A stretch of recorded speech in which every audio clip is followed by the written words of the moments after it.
Olá, boa noite. Estamos novamente aqui no nosso querido programa Visão de Mundo pela Inclusão PCD, da pessoa com deficiência.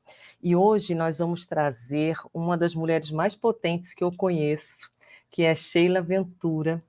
Sheila Ventura é coordenadora da APROF, que é a Associação Pró-Falcêmicos. Quem não conhece a doença falciforme, hoje vai ter uma grande oportunidade de saber o que é essa doença, quais são os seus sintomas, como que ela aparece, como que ela é transmitida para a criança, porque ela é uma doença hereditária, hereditária, e todas as possibilidades que existem hoje de tratamento, de acompanhamento, as limitações que essa doença pode levar à vida da pessoa, mas, sobretudo, eu quero que vocês observem também as possibilidades de superação de um ser humano convivendo com essa doença. E essa é Sheila Ventura, uma assistente social afetada por essa doença, que já passou pela vida dela milhares de pessoas atendidas pela associação, uma associação que foi criada há 24 anos atrás, fez aniversário agora, dia 25 de abril.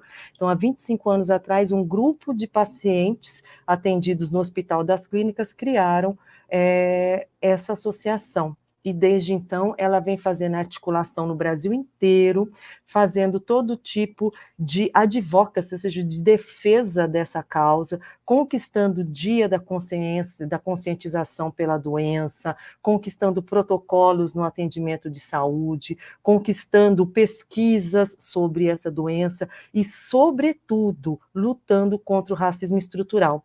Porque essa doença, ela é muito marcada pela nossa raça, a pessoa negra. E até um tempo atrás, o estigma era que somente pessoas negras tinham essa doença.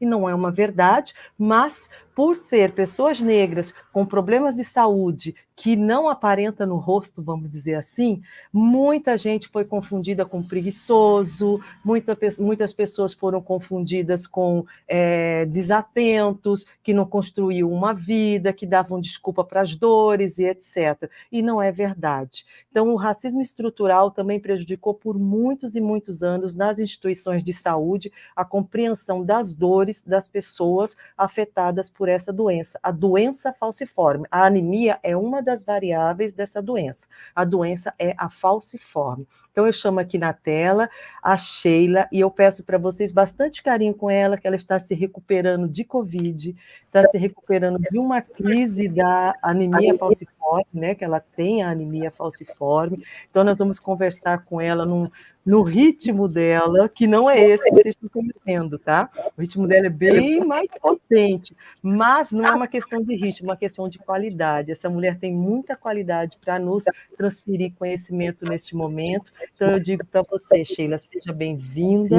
O Instituto Reconvexo agradece a abertura da sua agenda, que eu sei que nós sabemos que é muito cheia, o Brasil inteiro chama você para dar aula, para dar palestra, para poder orientar com relação à doença, para poder acolher pessoas e outros movimentos.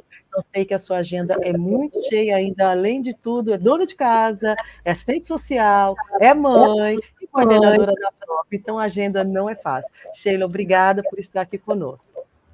Oi, Valéria, boa noite. Eu que agradeço pelo convite. Obrigada a todos que estão participando. Estou com a voz meio rouca, né? Que em janeiro eu tive Covid e agora, no final de março, eu tive uma internação que acabou prejudicando também um pouco o pulmão, causando tosse. Então, está meio rouca. Vocês me desculpem, mas obrigada, estou aqui à disposição. Obrigada a você, imagina. Vamos contar para as pessoas o que é a doença falciforme, Sheila? Então, a doença falciforme, ela é hereditária, degenerativa crônica. É uma doença mais antiga e mais comum no Brasil, né? É conhecida como falciforme devido às alterações nos glóbulos vermelhos do sangue, que se tornam parecido uma foice. Daí o nome falciforme. Então, o que acontece?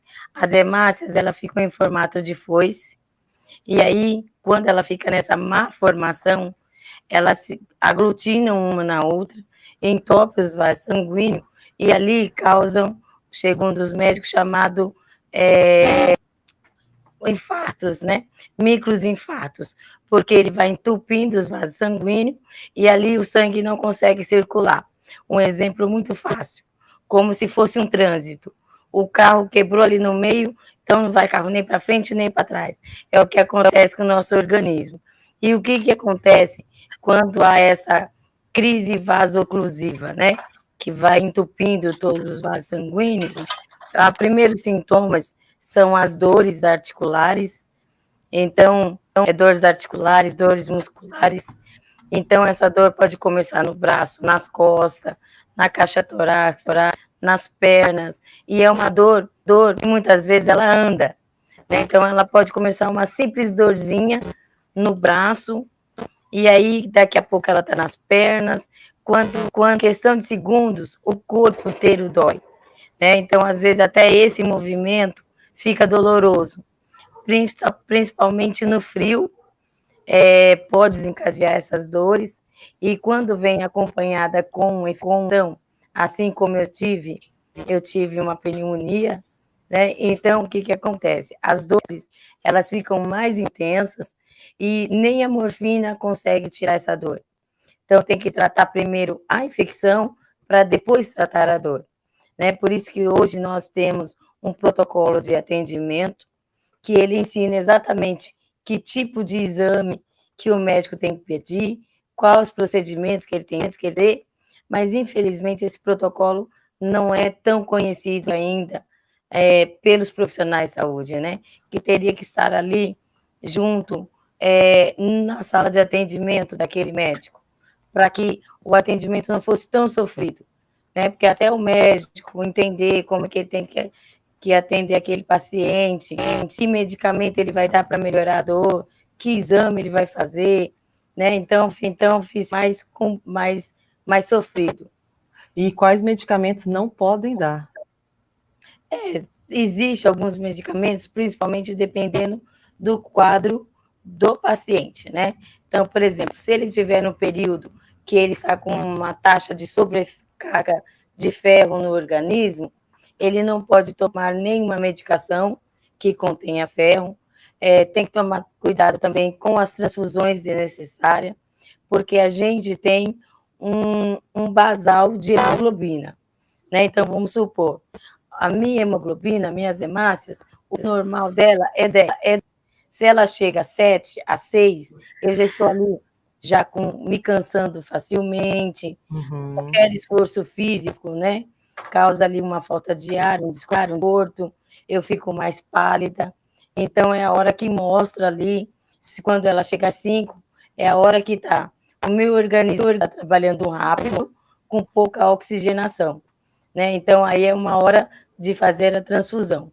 Só que acontece, existem pacientes que às vezes têm 6 de hemoglobina e ele vive bem com isso, né? O organismo dele está acostumado com essa hemoglobina baixa.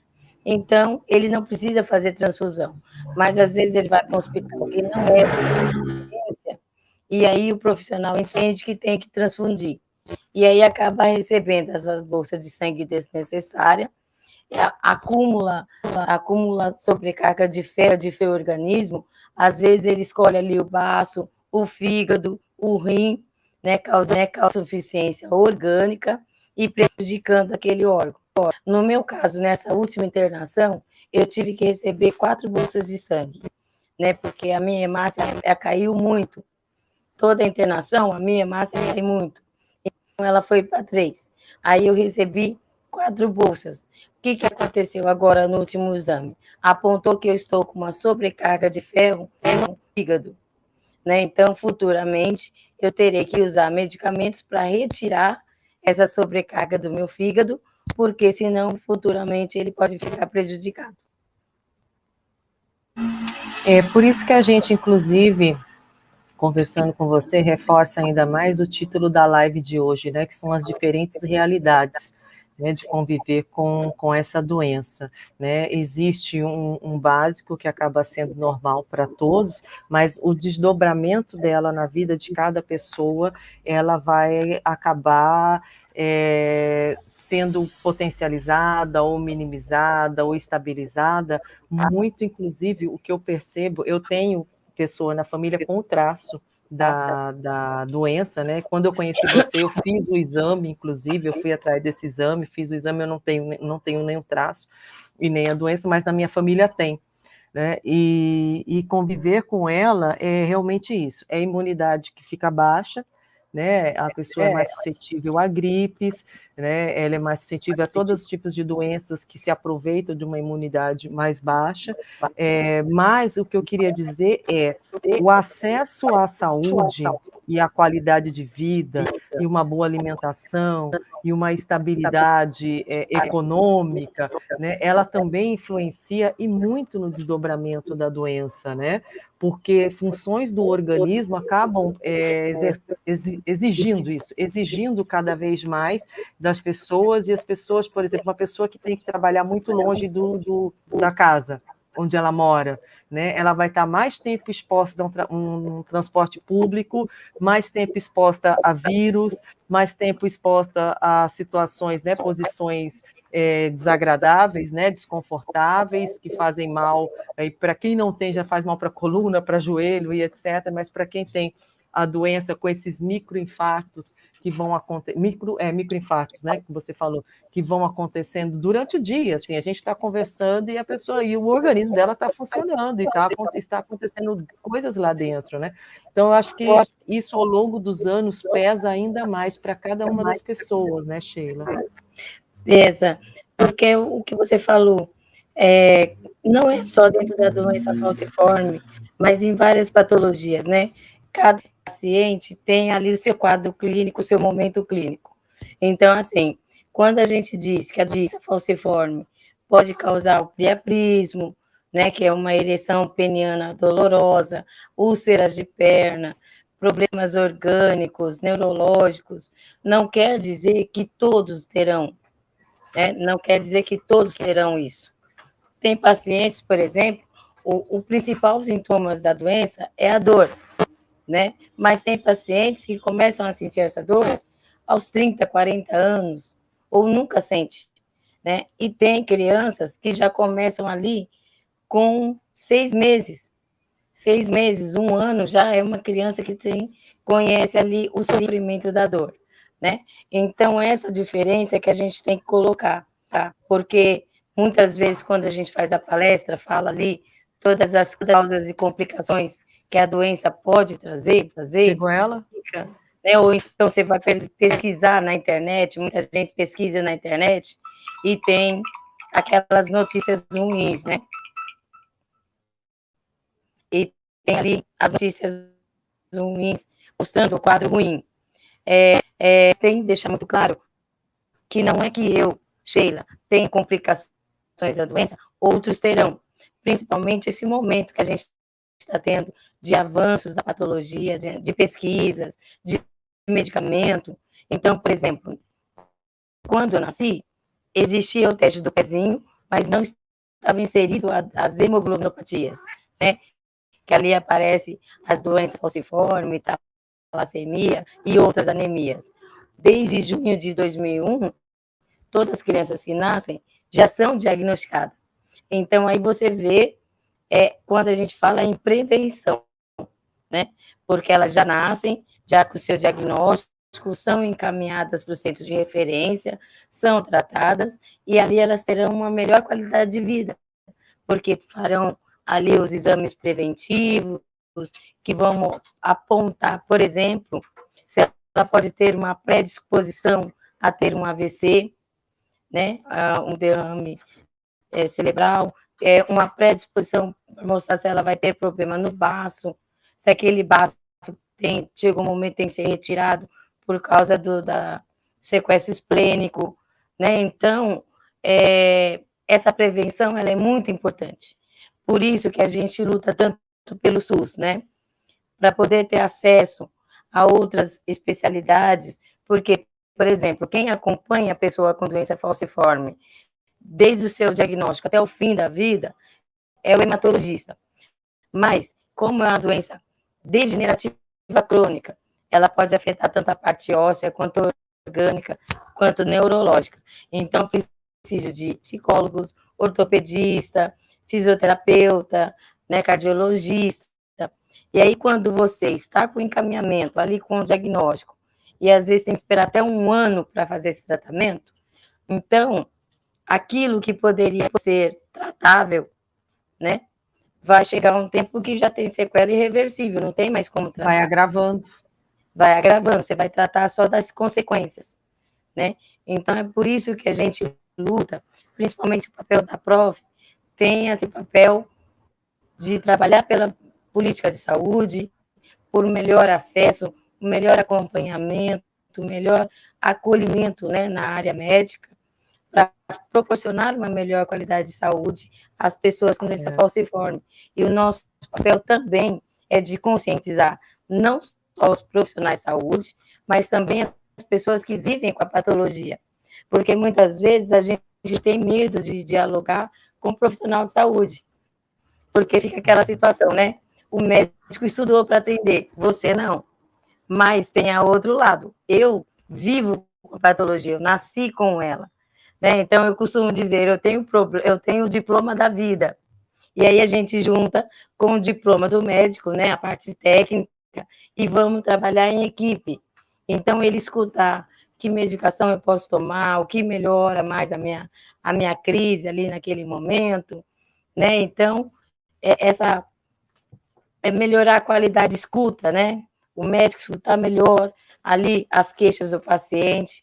Não quer dizer que ele é um manhoso, que ele está chamando atenção para o tratamento. Não é isso, gente. É que no momento da dor, a dor é tão intensa que você quer socorro, você só quer que tire aquela dor naquele momento. Se você me permite, antes de eu voltar num ponto que você falou, eu gostaria de relatar para as pessoas uma crise que eu tive conhecimento que você teve e que você foi levada pelos bombeiros sentada numa cadeira. A cadeira onde você estava com a crise foi com cadeira e tudo, que não tinha onde tocar em você, né? Isso marcou muito.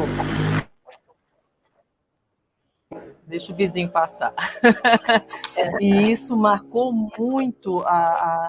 Era uma época que a gente estava se conhecendo, inclusive, nós nos conhecemos, o pessoal que nos assiste, nos conhecemos há quase 10 anos, né? O menino dela era um menino mesmo, hoje já é um homem de 17 anos. E era um menino que ia nas reuniões com ela, com a Sheila, né? E eu me lembro muito dessa crise. Essa crise eu nunca mais consegui esquecer, porque aquilo, o seu relato, quando voltou dessa crise, assim, doía no coração, de saber daquela amiga tão querida estava passando por isso, né? E o despreparo, o desconhecimento das pessoas que foram atender, mesmo com tanta boa vontade, eles não sabiam o que fazer, as pessoas estavam perdidas, os profissionais ali, os socorristas, estavam perdidos diante da situação de encontrar uma pessoa que não tinha como tocar no dedo do pé, nem no fio de cabelo, de tanto que doía, né, por causa da crise. Então, isso é muito importante, essa função que a PROF tem, nos aproxima ainda mais enquanto Instituto Reconvexo, né? Já tive a oportunidade de apresentar você e o Mário, vocês já participaram de atividades juntos, porque é muito parecida, apesar que a Lyon não tem dor, né? Não é a semelhança, não é na dor. A semelhança, eu quero dizer aqui, é o médico que não sabe o que fazer, o médico que não escuta o paciente. A gente tem relatos aqui, números de pessoas que falam isso. Eu conheço a doença porque eu convivo com a doença, né? E o médico nunca ouviu falar.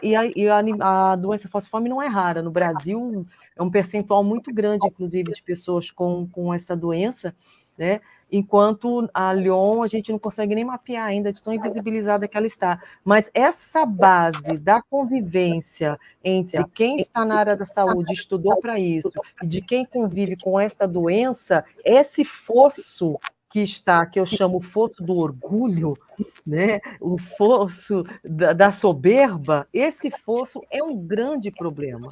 E a gente tenta com palestras também, a gente tenta com conversas, com lives, conferências. Dia 30 de julho, no Hospital das Clínicas, no auditório da oftalmologia, nós teremos a 4ª Conferência Lyon, né, convidando classe médica, convidando os alunos de oftalmologia, convidando profissionais de saúde, secretários municipais, para irem escutar as pessoas que têm a Lyon, né, e escutarem os médicos que já escutam essas pessoas e que já fazem parte de pesquisas, né? Então, diminuir esse fosso, deixar ele o mais raso possível para a gente poder transpor, porque é um sofrimento.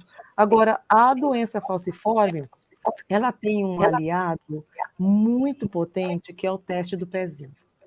Sim. O teste do pezinho é uma conquista da APROFE, é uma conquista do movimento negro, é uma conquista da sociedade médica que já é consciente e é uma conquista da época, o legislativo da época, que compreendeu a importância de incluir no teste do pezinho o reconhecimento da doença falciforme, né? Então, de 2001 para cá, nós temos essa felicidade de ter o teste do pezinho, mas temos a infelicidade de não ser cobrada pelo pediatra, por exemplo, quando a criança vai na primeira consulta no colo dos seus pais, do seu responsável. Então, eu me lembro de uma reunião que nós fizemos, inclusive, mando um abraço para o deputado, né, o co-deputado, o Jesus, né, que nos acolheu em reuniões, né, um abraço, Jesus, querido amigo, também muito potente, uma pessoa negra, muito consciente e muito realizador, né, que recebeu esse pedido da APROFE. Eu estava nessa audiência, né, assistindo e aprendendo com vocês, e recebeu esse pedido para a gente conseguir encontrar uma maneira de que fosse cobrado na carteira de vacinação, na carteira de saúde dessa criança, que fosse uma prerrogativa, uma obrigatoriedade do pediatra, do SUS, em receber essa criança, porque o número de pessoas que não vão buscar o resultado do teste do pezinho é absurdo. Mas nós temos certeza, porque uma não é cobrado depois e outra não consegue compreender a importância de um exame como esse, não é, Sheila? É verdade. E você trouxe um ponto muito importante, né? A gente está falando aqui sobre a doença falciforme. Eu também coordeno o Fórum de Portadores de Patologias, né? Que é formado de associações desde hipertensão às doenças raras. E a gente tem um grande avanço enquanto doença falciforme, né? Porque uma luta não só da Associação APROFE, quanto a FESP e outras associações aí distribuídas pelo Estado de São Paulo e pelo Brasil afora, né, que vem lutando por essa questão da prevenção. É uma conquista muito grande e estamos aí pleiteando ainda os direitos e tudo mais. E as outras patologias acabam não tendo nem o diagnóstico, né, um sofrimento maior de você ficar ali, que eu falo muito, né? Eu tive esse momento junto com a minha família de romaria. Você vai para um hospital, não é isso, você vai para outro, não é aquilo, e aí vai tomando medicação, e cada medicação, ao invés de melhorar o seu quadro, vai piorando, né? O que eu tenho hoje na parte óssea são sequelas lá atrás, né? Que foi tratado como reumatismo, como artrite, como não sei o quê, e a medicação, ao invés de me proporcionar uma melhora, acabou me prejudicando, né? Porque o resultado não aparece na hora, ele aparece lá no futuro. Por isso que a importância de ampliar o teste do pezinho, isso já é discutido também, de ampliar o teste do pezinho, para que seja o teste do coraçãozinho, como já é feito, o teste da orelhinha, né, e que não seja cobrado, principalmente, né, que seja gratuito e um direito de todos e de fácil acesso também. E hoje o teste do pezinho está sendo ampliado, inclusive incluindo algumas doenças raras, né? Mas a gente precisa lutar sempre, através de audiências públicas, através de entrevistas. Quando a gente está aqui falando, não é porque a gente quer aparecer, não. É porque tem aquele ditado, quem não é visto não é lembrado, né? Então, foi dando a cara a bater, que a gente conseguiu ali avançar muito, né? Tanto na questão do teste do pezinho, do transplante, da linha de cuidado, né? Falando ali que a atenção primária tem que saber acolher na unidade básica, quando chega no pronto-socorro, quais vai ser os primeiros atendimentos, né? Então, isso é muito importante. E é uma luta que a gente tem que fazer em conjunto, né? Independente da sua patologia, da sua raça, cor, da sua religião, porque muitas vezes só muda o nome da patologia, mas as dificuldades de acesso, o desconhecimento, o preconceito, né, a discriminação, é tudo igual. Porque a gente observa hoje que tem um padrão, né, de físico, você tem que ser lindo, você tem que ser normal, você tem que ser magro, né? Então, esse padrão, a gente já está excluso, né? Porque a partir do momento que você manca, que você tem uma alteração ali no braço, você tem uma limitação de movimentos, você tem uma deficiência visual ou física, né? Você já é diferente. A gente vê a dificuldade, por exemplo, das crianças com deficiência, autismo, ser atendidas, se conseguirem ali uma escola que dê toda a estrutura, né? Tem histórico, por exemplo, de mães de autista que muda ali ao longo do ano 11 vezes de escola, porque a escola não aceita ou não sabe como trabalhar com aquela criança, né? Então, são questões ali de saúde, de políticas públicas, que a gente precisa muito discutir. Precisa falar, aproveitar e falar de saúde não é só questão de remédio e hospital. A gente tem que fazer um trabalho intersetorial, falar junto com a Secretaria de Saúde, a Secretaria de Desenvolvimento Social, Habitação, Educação, a Secretaria de Trabalho, né? Porque não é porque a pessoa tem uma patologia ou uma deficiência que ela não consegue dar rendimento. Ela consegue sim trabalhar. Nós não estamos doentes 24 horas. Tem aquele momento que eu estou bem, eu posso trabalhar, eu posso produzir, né, formar família. E aí, quando você não tem essa abertura de conseguir formar, ter uma profissão, de ter a sua renda, né, fica muito pior.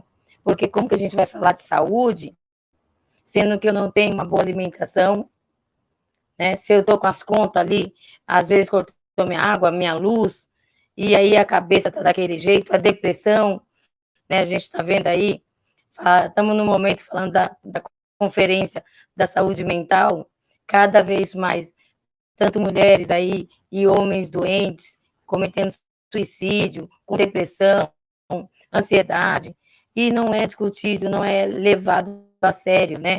Então, falou em depressão, é frescura, tem que ocupar a cabeça, tem que fazer, caçar o que fazer, e não é isso. Cada vez mais a gente perde pessoas ali que às vezes cometeram suicídio e não deu ali, e todo mundo fala, mas nem parecia. Mas quantas vezes ela deve ter pedido socorro e ninguém viu? Né? Deu então, sinais e ninguém percebeu, né? Exatamente. Então, é o que acontece na vida da pessoa com patologias. Né? Na doença falciforme também é muito difícil, porque tem dias que você olhar para mim, você vai falar que eu não tenho nada, eu estou trabalhando, eu estou participando de manifestação, eu estou correndo para lá, para cá, é reunião, é aquilo, outro.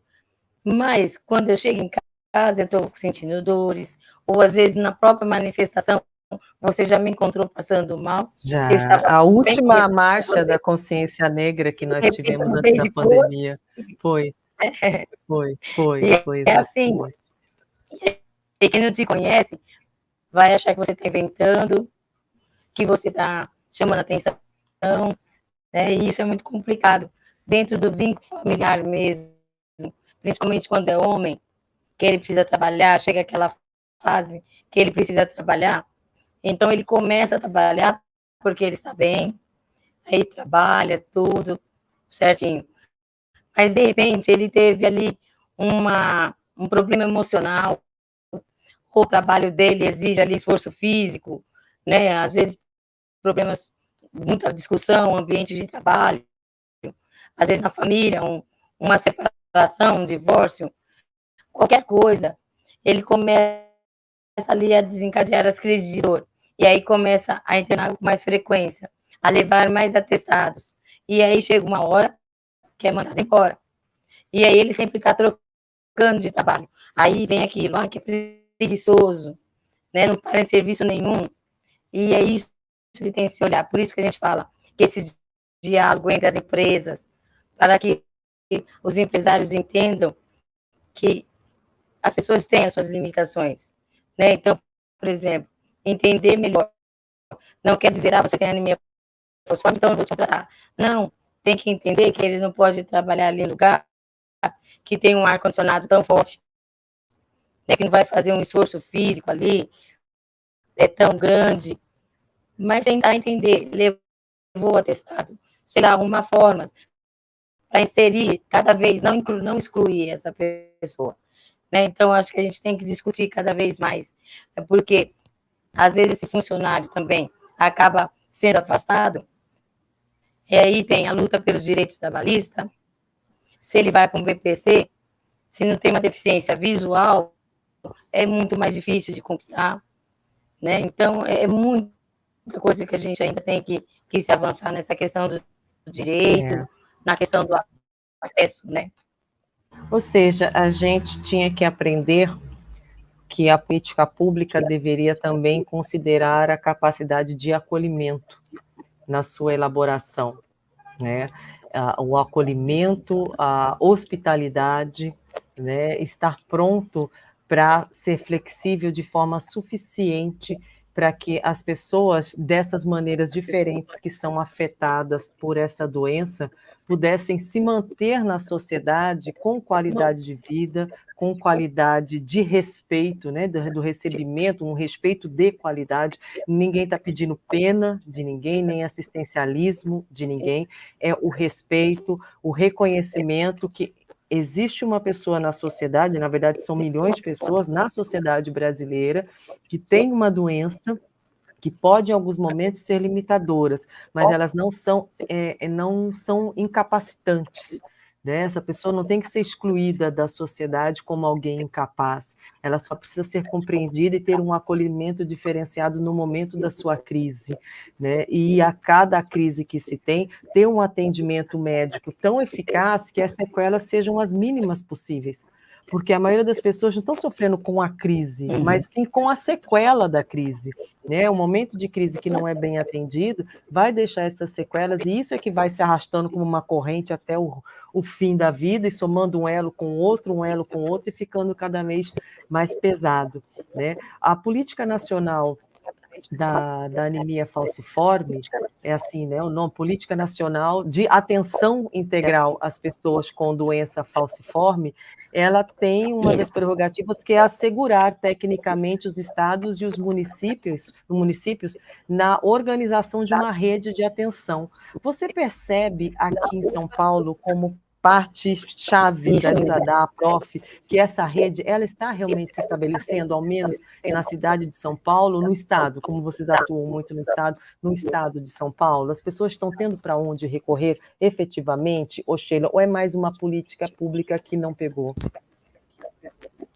Olha, aqui no município de São Paulo, como tem a Secretaria Municipal, através da Coordenadoria da População Negra, através da Valdete Ferreira, né, que ali trabalha intensamente na capacitação dos profissionais, na questão da conscientização. Então, aqui no município de São Paulo, é mais forte essa questão da linha de cuidado, de aplicar a política, né? Mesmo assim, tem ainda algumas falhas que não dependem somente da Secretaria Municipal, depende também da Secretaria Estadual, que tem uma dificuldade de diálogos, vamos dizer assim, né? Até mesmo a própria Secretaria de Estado se comunicar com a Secretaria, com o Ministério Público, o Ministério da Saúde, né? E aí o que acontece? A gente percebe quanto mais se afasta, menos essa política é aplicada. ou é conhecida, né? Porque os municípios, principalmente no interior, você ainda percebe essa dificuldade do diagnóstico, do tratamento de pacientes que têm que sair do seu município para ir para outro, para conseguir atendimento. Por exemplo, a gente tem um núcleo da PROF em Barretos, e quem coordena também é um paciente falciforme, é o Osni Pinheiros, e muitas vezes esses pacientes de Barretos vão para Ribeirão, no momento de crise, para ser atendido, sendo que tem um hospital ali grande que poderiam atender, mas eles vão para outro município. Então, é isso que a gente também trabalha com os outros municípios, para que essa política seja aplicada, que os municípios peguem essa responsabilidade de estruturar a linha de cuidado, né? Mas, infelizmente, quanto mais se afasta do município de São Paulo, menos essa política é aplicada, que seria obrigatório, né? Para você ter uma ideia, até os dias comemorativos, vamos dizer assim, como dia 25 de abril, dia 19 de junho e dia 27, tem municípios que não conhecem, né? Acabam não fazendo nenhum tipo de campanha, nada. Para você ter uma ideia, o dia 25 de abril se comemora a Semana de Prevenção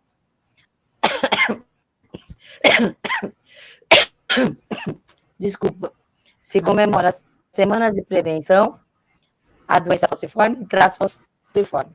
Tem municípios que agora estão conseguindo aplicar. Eu dou um exemplo de Suzano. Suzano tem o projeto de lei desde 2006.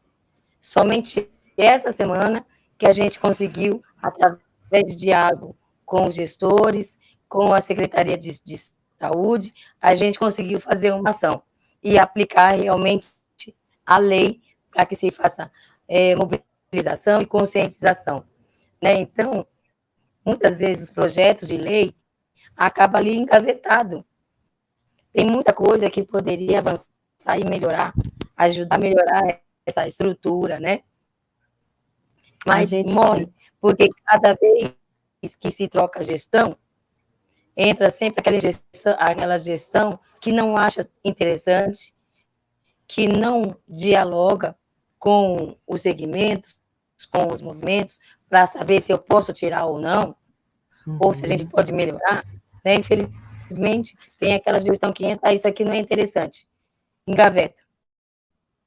Aí a gente tem sempre que trabalhar. Só o que tem que entender, que a gente sempre fala, a gestão, ela sempre troca, mas nós estamos aqui sempre, né? Então, a gente tem que prestar muita atenção. Está chegando aí o momento de eleição, prestar atenção em quem a gente vota, se é uma pessoa que está comprometida com a saúde, não é só com a doença falciforme, é com toda a saúde, né? A gente passou aí por um momento de desconstrução da saúde, né, onde os direitos foram retirados, e isso veio de grande impacto a todas as pessoas com patologia, independente ali do nome, né, da patologia ou qual, a gente foi prejudicado, porque a partir do momento que faltou medicamentos de alto custo, hospitais começaram a cancelar consultas, né, principalmente esse momento de Covid, de pandemia, imagine o que a gente passou, né, porque parecia que tudo tinha sumido, só ficou o Covid. E a gente viu o despreparo da gestão em trabalhar em conjunto, tanto a questão da pandemia, o Covid, e as situações que já existiam. Então, chegou um momento, tá faltando medicação, é por causa do Covid. Cancelou, tá faltando não sei o quê, é por causa do Covid. Não, mas já vinha lá atrás essa situação, né? Então, a gente percebe que quando não há uma gestão engajada, independente do partido, né? Quando não há uma gestão engajada e que tem uma escuta com os coletivos, né? Com a sociedade civil, o impacto também grande. E é o que a gente está passando no momento. Verdade. E ao passar tudo isso, fica nítido que a união é a única voz que vai fazer diferença, né? Então você está vinculada a uma associação, né, a um fórum de discussão, a grupos de movimentos sociais nesse momento não, porque essa doença é para a vida toda, né? Ela é crônica. Então, enquanto a pessoa estiver viva, ela tem que estar lutando, é uma luta perene, né, por direito, por igualdade, por respeito, pela a divulgação da doença, né, pela prevenção. Prevenção não é a palavra, desculpa, porque não tem como prevenir, né? A criança vai nascer. E a prevenção dos sintomas e das consequências da doença, né? Porque tem casais, inclusive, que fazem os exames antes de se casarem, né? Ou de resolverem ter filhos, com medo dessas doenças hereditárias, né? E isso também não pode paralisar a vida de ninguém, né? Hoje está barulhenta aqui a rua. Isso também não pode parar o desejo de um casal, de uma família ser formada, né? Mas o que pode ser feito é, se acontecer com o seu filho, né, com a sua filha, ter aonde recorrer, seja por ajuda psicológica, ajuda emocional, seja por ajuda medicamentosa, né, seja pelo encaminhamento correto a profissionais de saúde que possam realmente compreender o que acontece. Isso é muito assim alarmante perceber que nós temos uma política nacional que deveria estar dentro das salas de aula, né? Eu como gestora de políticas públicas, eu fico sempre me perguntando como é que muda algo na saúde e não tem assim uma obrigatoriedade imediata da sala de aula ser obrigada a tratar o tema, ser obrigada a incluir isso na grade, porque essa pessoa vai se formar na saúde, seja em que área for, e ela vai se deparar com uma sociedade real. E nessa sociedade real tem uma doença falciforme que vai demandar um oftalmo, por exemplo, um cardiologista, por exemplo, né, um gastro e um vascular, né, e é uma doença que é transversal. Ela é transversal na sociedade e ela também é transversal no organismo. Cada pessoa vai ter algum tipo de consequência com relação à doença, então tem que ser um tratamento multidisciplinar. Então, a obrigatoriedade dessas pessoas que estão na sala de aula nos cursos de medicina deveria ser a mesma de um advogado que está na sala de aula, um futuro advogado, que cada vez que muda uma lei, um professor traz para a sala de aula a nova lei, né? Os professores na área do direito são muito atentos ao que muda na legislação. E por que isso também não deveria, por que isso também não está acontecendo ainda, século XXI, 2022, hoje 28 de abril, ainda não acontece nas salas de aula de medicina. E aí te pergunto como a prof, o que a prof considera que nós, enquanto sociedade, poderíamos fazer para que esse movimento fosse efetivado também nos cursos de medicina, essa atualização, entre aspas, como semelhantemente o que acontece nos cursos de direito? É o que a gente fala aqui, né? O boca a boca, né? A propaganda do negócio. Então, cada vez que você nos ouvir, que você ouvir falar sobre qualquer outra patologia, doença falciforme, e se perguntar o que eu posso fazer. Eu não tenho na minha família, eu não tenho essa patologia, mas eu estou estudando, vou falar com a minha professora, porque a gente tem a semana, né? Então tem lá a semana da assistência social, a semana do direito, e aí você pode levar palestrantes, você pode fazer um trabalho. A gente tem um cartaz, por exemplo, de um grupo de estudantes da Unesp, que pegou como TCC a doença falciforme. Então, fez banners, fez apresentação, falando. Então, cada vez que a gente recebe ali estudantes de faculdade de medicina, de direito, de nutrição, falando, Sheila, o meu TCC vai ser baseado na doença falciforme. E a gente está aqui para pegar a informação.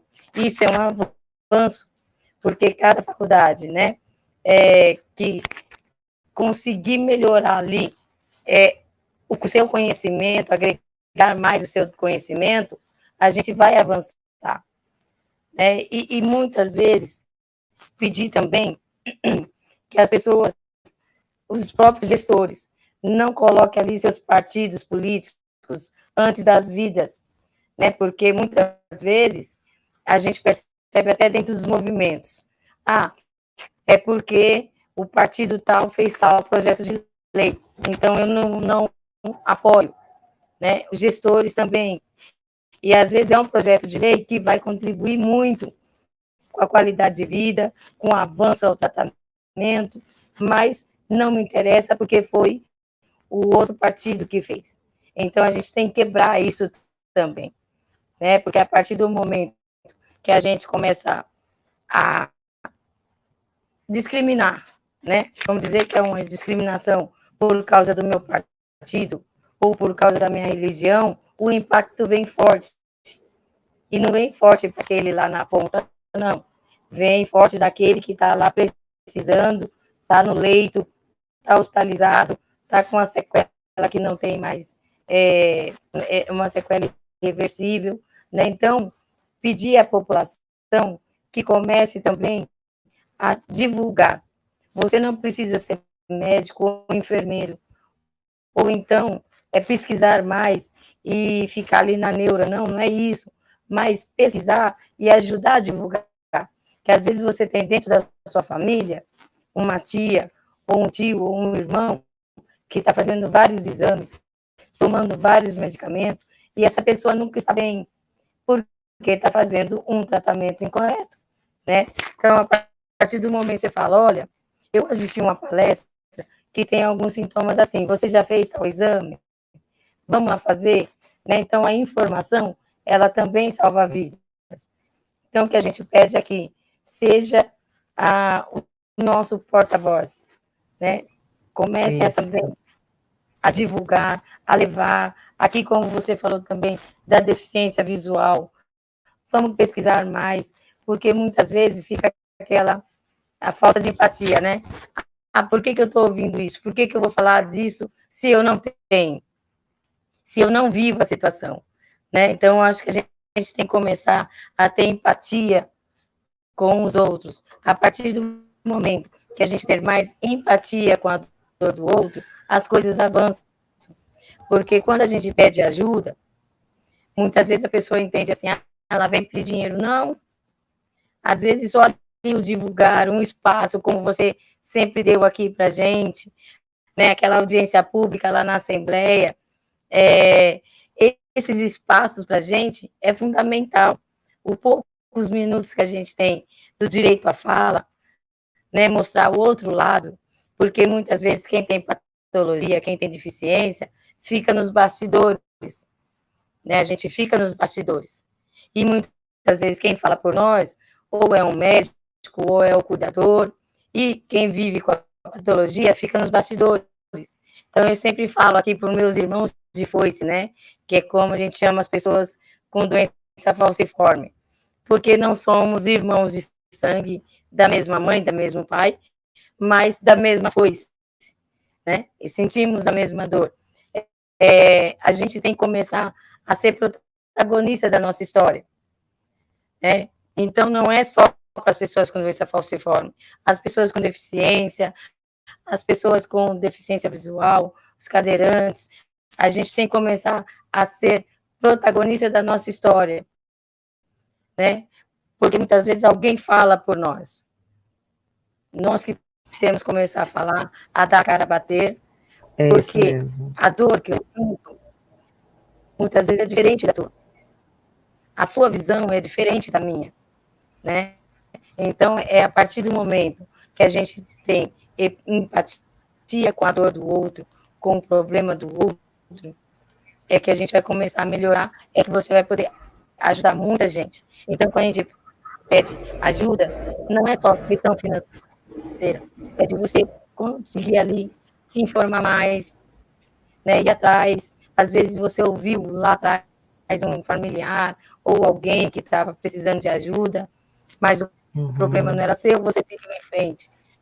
Né? Então, acho que é isso que vai fazer a gente avançar cada vez mais. E eu quero aproveitar essa sua fala e parabenizar e saudar a doutora, é doutora no assunto mesmo, porque essa mulher é incrível, a Odete Mosquen. A Odete Mosquen, Sheila, é uma senhora muito potente, mãe do Pedro Henrique, que escreveu um livro sobre a trajetória do sangue da sua família, que na sua família, no Brasil, é a família que mais tem casos da mutação genética que leva a essa doença Lyon. Então, tem muitas pessoas que ficaram cegas ao longo da história dessa família.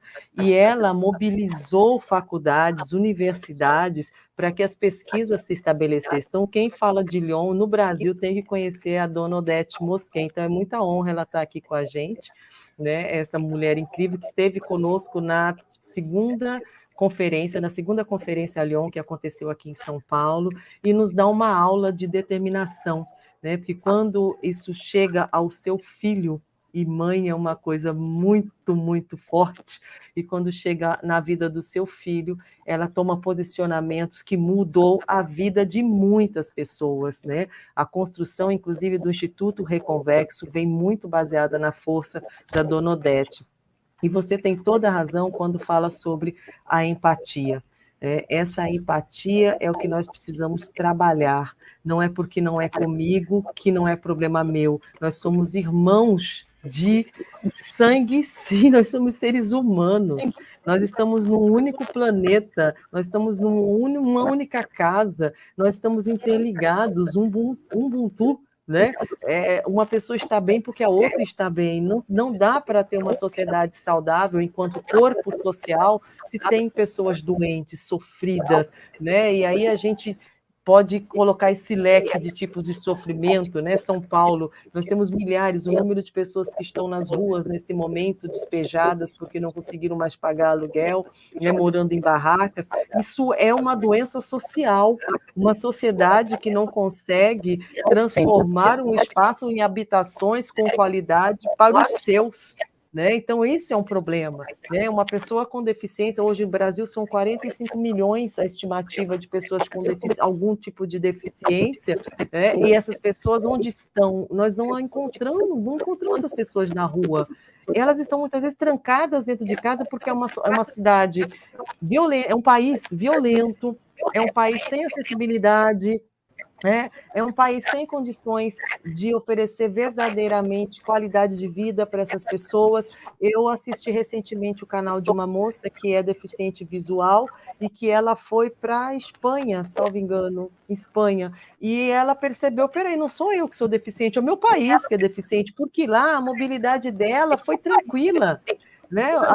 Os semáforos são sonoros, né? Ao chegar nos estabelecimentos comerciais, sabem atender uma pessoa com deficiência visual. Ela foi para lá para participar de uma universidade, a universidade estava equipada para atender a pessoa com deficiência. Então, assim, a deficiência dela sumiu diante das possibilidades de acessibilidade e de respeito que aquela sociedade está preparada para atendê-la. Né? Então, aqui no Brasil, a gente percebe muitas potências, pessoas com deficiências muito potentes, que hoje estudam, estão às vezes em mestrado e doutorado, mas muitas vezes não são aceitas no mercado de trabalho. Porque simplesmente a empresa, mesmo tendo a lei de cotas, a empresa não quer fazer o mínimo de investimento para ter aquele profissional de excelência trabalhando com ele, né? Trabalhando com a sua equipe. Nós tivemos aqui um querido, que é o Daniel Oliveira, que é um excelente profissional, que em Minas Gerais foi recusado no hotel para trabalhar na recepção, porque é uma pessoa com deficiência visual. Né? Ontem nós tivemos em uma das lives, a live de ontem, com a Daniela Lloyd, eu sei que é Floyd, a Lloyd, né, Daniela Lloyd, que está há 26 anos numa empresa trabalhando no RH, há 8 anos gerente de RH, cuidando de folha de pagamentos, de cálculos, e é uma deficiente visual. Entrevistamos em Sergipe o Naldo, que veio em nome da equipe que formou uma rádio onde todas as pessoas da rádio são pessoas com deficiência visual. Ele, inclusive, está agora indo para campeonatos, porque ele é técnico aqui no Brasil, né, de para-atletismo. Ele está indo com as meninas que jogam goalball, se eu não me engano. Né? Está agora, acho que em Fortaleza, estava falando com ele ontem, e me fugiu agora os detalhes, mas ele tem mestrado, né? Ele é faixa acima 3 níveis acima do faixa preta, em karatê, foi da equipe, né, olímpica brasileira. Eu até comentei com ele, porque eu vi uma entrevista de uma empresa dizendo: a gente não contrata pessoas com deficiência porque não encontramos pessoas com qualificação suficiente. Aí eu disse: essa empresa tem que ir para o Sergipe, gente, vocês estão todos aí. Na faculdade onde eles estão, na Federal, de lá, o número de pessoas com deficiência é um número significativo, mas porque se abriu a porta para os primeiros, e os primeiros mesmo foram construindo esse espaço com acessibilidade. Então, a sociedade, tendo empatia, ela vai ser uma sociedade que só tem a ganhar, porque são potências, são pessoas que contribuem para a melhoria do seu país, muito mais até do que muitas pessoas que não têm deficiência, né? Fica aí o grifo, né? E são pessoas que contribuem para o desenvolvimento da nação, que contribuem pelo desenvolvimento da sociedade e que ainda estão extremamente invisibilizadas, né? Então, ver a Prof. completando 25 anos, parabéns pelo trabalho de vocês, parabéns pela determinação, só nos enche de orgulho e ter uma mulher preta à frente da Prof, né, como coordenadora legal, fazendo todas essas pontes, essas conexões, essas interligações de setores e de falas e de conhecimentos, nos enche, eu particularmente, como mulher preta também, fico muito cheia de orgulho. Parabéns, Sheila, continue, que seus anos de vida se multipliquem, porque a sua força é muito grande, mulher. E aí eu gostaria que você nos dissesse como encontrar a Prof, como encontrar a Sheila, né? Quem quer ajudar, quem está passando pela situação de estar com a doença, ou que tem um familiar, uma pessoa amiga que está com a doença e não sabe nem quais são os primeiros passos, como é que são esses primeiros passos para chegar na Prof e receber esse seu sorriso pessoalmente maravilhoso.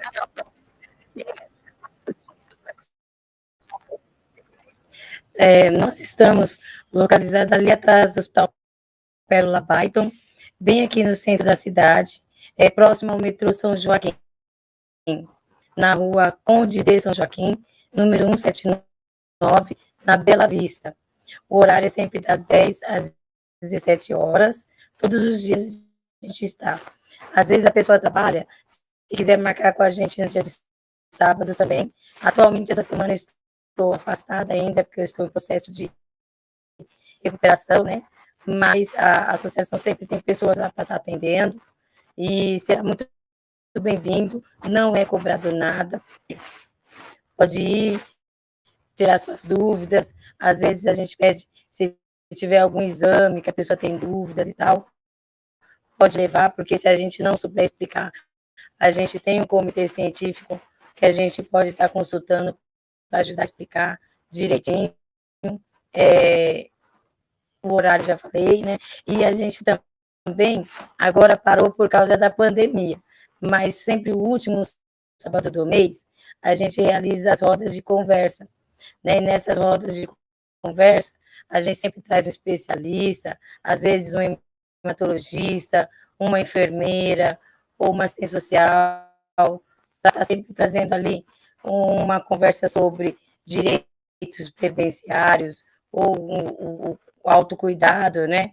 Para saber, por exemplo, como cuidar da pele para não chegar numa úlcera, se já tem a úlcera, como cuidar dela.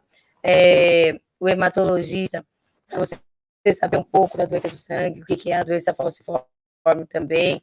A gente vai tentar agora, que está melhorando, né? Está nesse processo de tirar as máscaras e tudo, tentar retomar as nossas atividades. A gente também faz visitas hospitalares, paramos tudo com a pandemia, só que não paramos os trabalhos. A gente ficou fazendo atendimento online, fizemos muitas lives também, audiências públicas, né? E vamos continuar realizando as audiências públicas, as reuniões, as lives. E quem quiser conhecer melhor, nós temos nosso Instagram, que é Rede Aprof, @redeaprof. Nós estamos no momento com o nosso site desativado, porque a gente está atualizando, né? Mas em breve terá aí um novo site com uma nova cara, com mais informação. E tem um Facebook também, que é Associação Profalcêmicos-Aprof.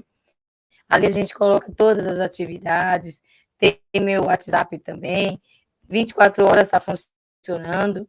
Quem tiver dúvidas, perguntas, pode estar enviando para a gente, tá bom?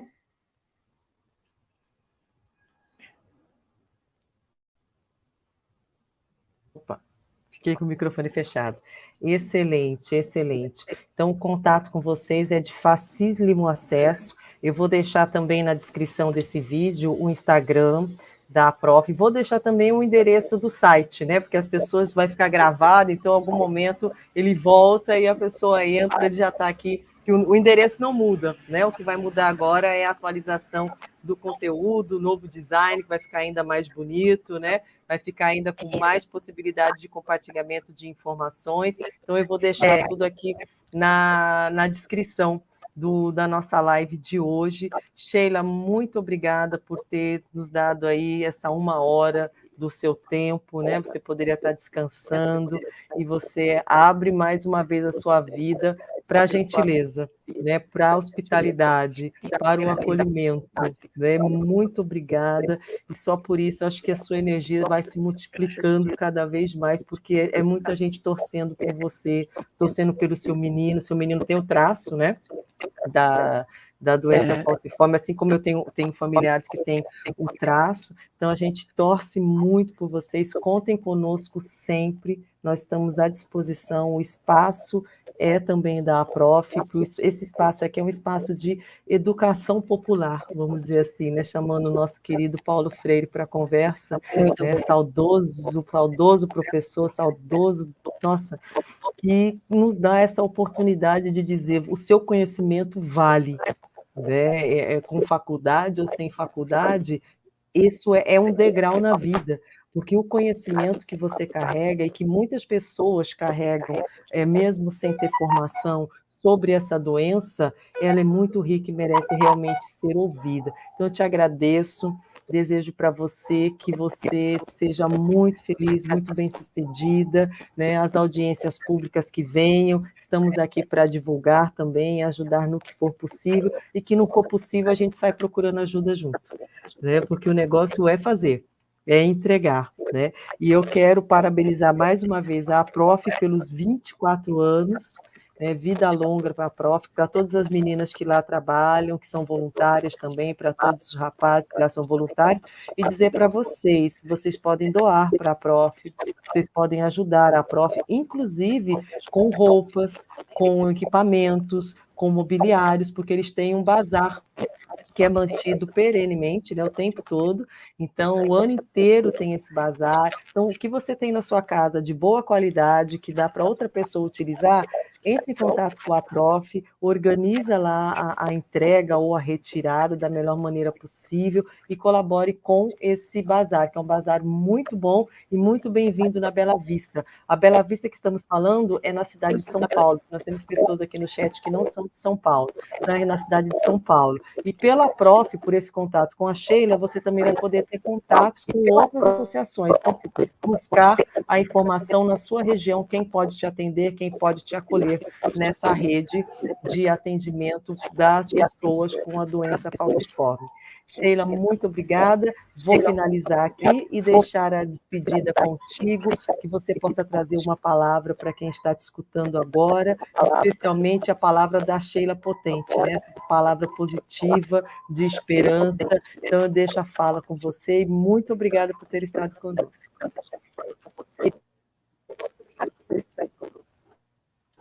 Olha, agradeço mais uma vez por essa oportunidade, né? É sempre bom poder contribuir, levar informação. E você falou aqui uma coisa sobre a questão da dificuldade, né, das pessoas com deficiência, sobre a dificuldade de aceitação da sociedade, né? E eu deixo aqui o recado. Nós temos que ser protagonistas da história, porque muitas vezes vamos colocar mesmo barreiras. A palavra não pode, a gente ouve todo dia, você não pode, você não vai conseguir. E a gente pode sim, né? Aos poucos, a gente sabe que infelizmente, aos poucos, algumas patologias vai nos limitando ali. A gente estava até conversando, né? Cheguei a um ponto que às vezes eu não consigo arrumar o cabelo, e você gosta, mexe muito com a vaidade, né? Da gente, às vezes, colocar um vestido, de você se arrumar, e a questão da autoestima muitas vezes cai, porque você se acha diferente. Não façam isso, né? Vamos trabalhar melhor com nossa psicologia, nosso psicólogo, de se aceitar. A partir do momento que a gente se aceita, fica mais fácil conviver com a sua patologia, independente de qual for, né? Porque muitas vezes a aceitação é um processo muito lento, muito mais difícil, né? Então a gente para o tratamento, não quer tomar medicação, não aceita usar aquela bengala ou aquela muleta, ou os conselhos dos médicos, né? Mas se aceitem da forma que você é, do jeito que você é, que vai viver muito melhor, muito mais. A nossa expectativa de vida é o tratamento, é a melhor qualidade de vida, é o melhor acesso, essa é a nossa expectativa de vida. Muitas vezes os médicos vão nos dar data de validade, mas você vai superar isso, você vai avançar. Eu, para os médicos, era para viver até os 15 anos. Hoje eu estou com 42. E com muito orgulho, e peço a Deus que vou muito mais, e desejo aí a todos vocês, lutem sempre, que a gente chega a lutar. Quando a gente luta, a gente chega assim a algum lugar. Boa noite. Obrigada, Sheila. Está em 42 anos, lindíssima, uma menina.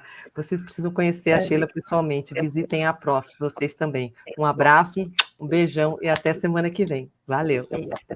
Tchau, tchau. Até mais. Tchau.